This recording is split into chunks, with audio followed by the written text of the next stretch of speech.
Trinidad James decides to recant his statement from just a few days ago. He's changing it up now.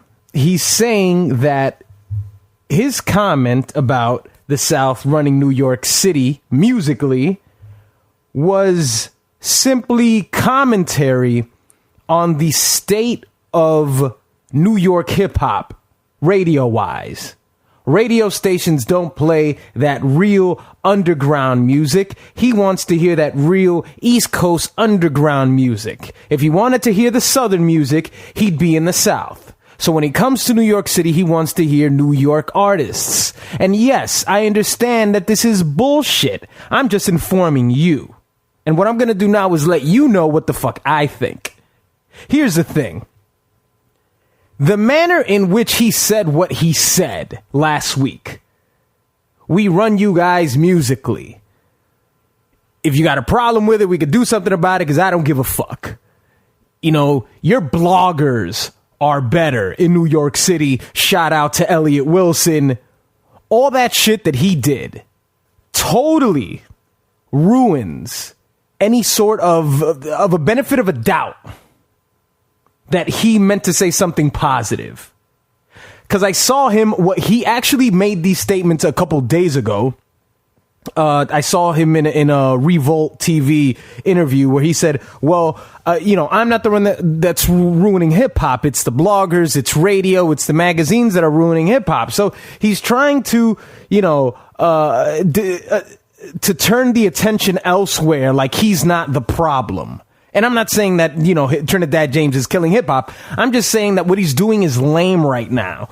You can't stick your chest out, speak with this tone of being so absolute and being a tough guy at the same time, and now come back and say, well, actually, what I meant was the hair. It doesn't work that way, sir. You should have just made your comment and stuck to it. For one second, I actually thought that there was a bit of appeal. There was an appeal to what Trinidad James was doing. He could sort of make himself the villain, of New York City. We could hate him, and that would inspire us to make better music. Because he understands that, quote-unquote, real hip-hop heads hate him and know that he's terrible. So he could have, he could have figured out a niche in there, like the sort of niche that people were trying to give Wayne all these years. But, Wayne was actually respectful towards all coasts, but people always wanted to label him as the villain of everything. Well, Trinidad James can take that crown and he can wear it proudly. Because, what does he have to lose? His first album is slated to drop. His first album is slated to drop next year. My breath, it tastes like ravioli, and I haven't even eaten ravioli. I don't understand this. Next year, his album's dropping. Okay, his debut album. He's got all gold everything. My side bitch is my main bitch. Whatever the fuck the name of that song is. So, what's he got to lose? Is anybody going to buy his album? Is he going to figure out an antic to get some attention around the time his album drops? And that's the thing. People have said, well, he's just doing this for attention, and I beg to differ. Because of the fact that his album is dropping next year, he could have pulled something like this next year. The week before the album drops. Obviously, that's the promotional tool that most people use. Trinidad James thought that he could get away with a Kendrick.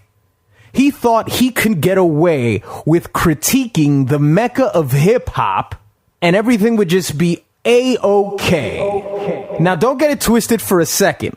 Mano got upset. Mano, rapper from New York City, got upset that Trinidad, not that he had his opinions about New York City, but that he said, oh, if you've got a problem with it, I really don't give a fuck, blah, blah, blah, blah, blah. Well, even without that, I think most fans of New York City would have been offended by what he said. And that shows you the distance between a Kendrick Lamar and a Trinidad James. Kendrick can call himself the king of New York and all that shit, and no one hates him for it. But Trinidad James can just simply say, we run you guys musically. We, not I. We could have been anybody in the South. We could have been any fucking person. It could have been Big Gip from the band formerly known as Goody Mob. Or is Goody Mob? You know what? Trinidad James and Big Gip kind of look alike, don't they? If any of you guys, remember Goody Mob, obviously, at CeeLo Green's old group, just Google a picture of Big Gip and I think there's a connection there. All right, whatever. I'm getting away from the point. But the point is that he thought he could get a pass. And were you wrong, sir? So him, rewording the statement means nothing to me. If he were sitting in an interview setting and he just said it in an by the way manner, just in case you haven't noticed, we kind of, we rule you guys musically. I mean, it's actually crazy because I was a fan of Dipset and blah, blah, blah. What happened? And then a couple days later, he could come back and say, well, that's not really what I meant, and it wouldn't be a big deal. But since you want to grandstand, get on stage and say, well, we could fight because I really don't give a fuck, and say all this stuff about Elliott Wilson, and it's not going to happen, buddy. At the base of all this is the obvious thing, and the cardinal sin that he has committed, which is being a rapper that is largely considered terrible and having opinions. Because that's one thing that we don't allow bad rappers to have, are opinions. They can make their terrible music, they can make babies cry, but they are not allowed to have opinions. So keep your mouth shut, Trinidad.